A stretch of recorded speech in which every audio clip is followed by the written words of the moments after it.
A seemingly inconspicuous colleague might actually be someone superior. Today, we are talking about this person, named Qinzi, who works on the assembly line in a factory and takes the factory's shuttle bus to and from work. He lives about 300 meters from the drop-off point, which is very convenient.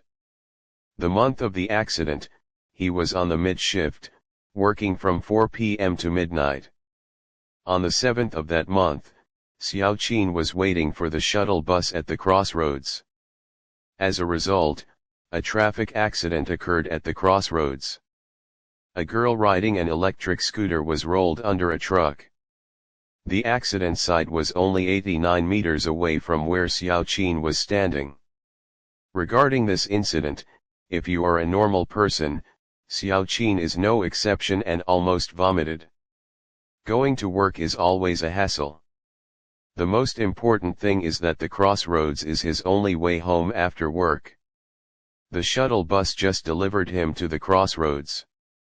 During that time, every time Xiaoqin passed the crossroads, he always felt someone was staring at him, but once no one looked back, he could sleep well at night. On this day, Xiaoqin was listless and quickly reached the 13th, as usual, got off the shuttle bus at the crossroads, and after getting off, he saw a woman in a white dress standing motionless on the opposite side of the crossroads, not knowing what to do. This might be waiting for someone, which is normal, but she stood in that position, which happened to be the site of the accident a few days ago, and Xiaoqin inevitably thought more. But she had to pass that woman to go home, there was no other way to go, and she could only go out with a stiff head. When passing by the woman in white, the woman suddenly spoke, "Brother, can you help me change some money?" At that time, Xiaoqin was a bit confused. Why change money in the middle of the night? Moreover, I am not familiar with you, so I pretended not to hear and ran back to the rental house. Back home quickly, panting and lying on the sofa, wondering what happened. Was he too paranoid? As a result, at this moment, there was a sudden knock on the door. Xiaoqin's scalp was numb at the time. He had no friends, who would knock on the door in the middle of the night? Is it the woman? Just now, before he could figure it out, there was another knock on the door. At that time, Xiaoqin's muscles were all tense, and he shouted at the door, "Who is knocking?" At that time, it stopped for about 2 seconds. There was a strange woman's voice outside the door, and she said she wanted to change some change.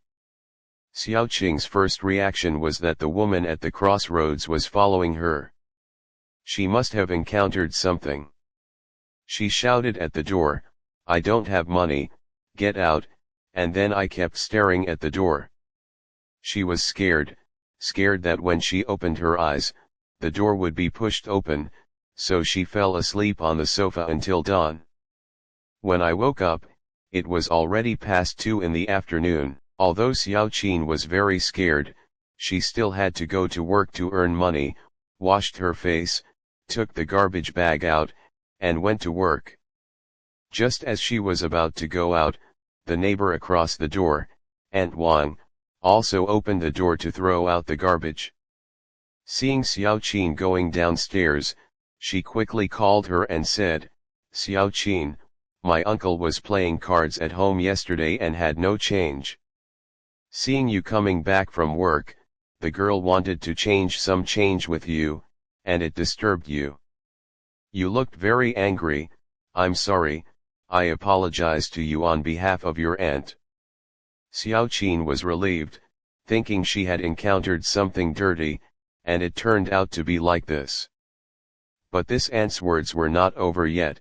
What was the second half? "Aunt Xiaoqin still has something to say to you. Young people should restrain a bit, although the girlfriend is beautiful, but also take care of somebody. You see, recently listless people have withered." Hearing this, Xiaoqin was silly again, saying, "Auntie, I didn't have change yesterday, and I was not in a good mood, so I was a bit irritable. I'm sorry, But I don't have a girlfriend. I've been in a bad condition recently because I can't sleep well.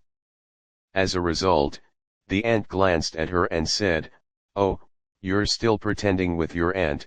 You came back yesterday, wearing a white dress, and your skin is also very white.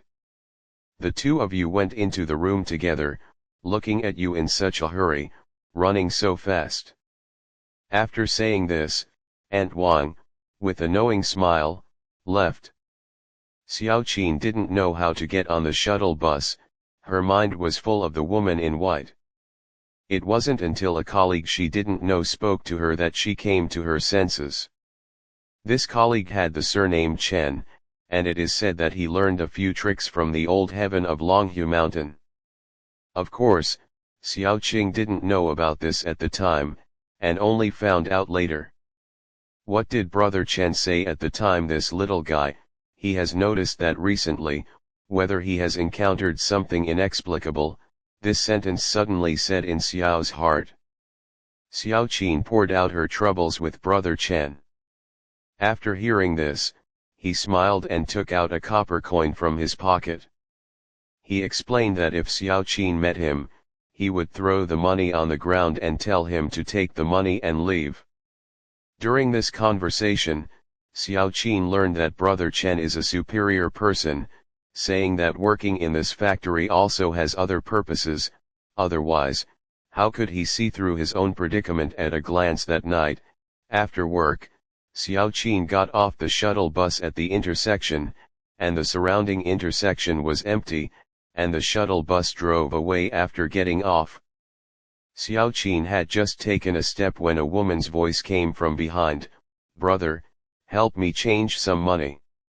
At that time, Xiao Qin was a bit mentally prepared.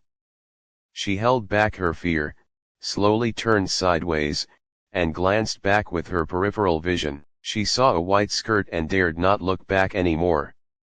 Remembering the passenger's words, Xiao Qin threw the copper coin in her pocket on the ground and stammered, "Here's your money, just go."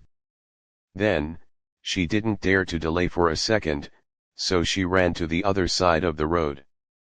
Just as Xiao Qin just ran to the road, it seemed to be pulled back by someone, and she stumbled and slowed down her pace, and a girl said thank you in her ear.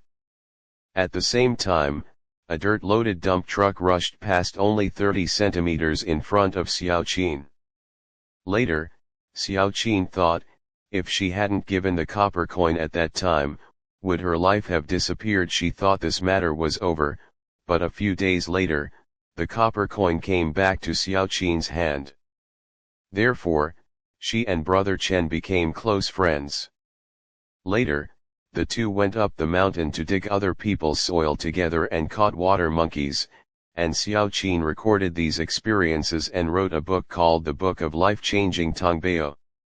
Well, see you next story.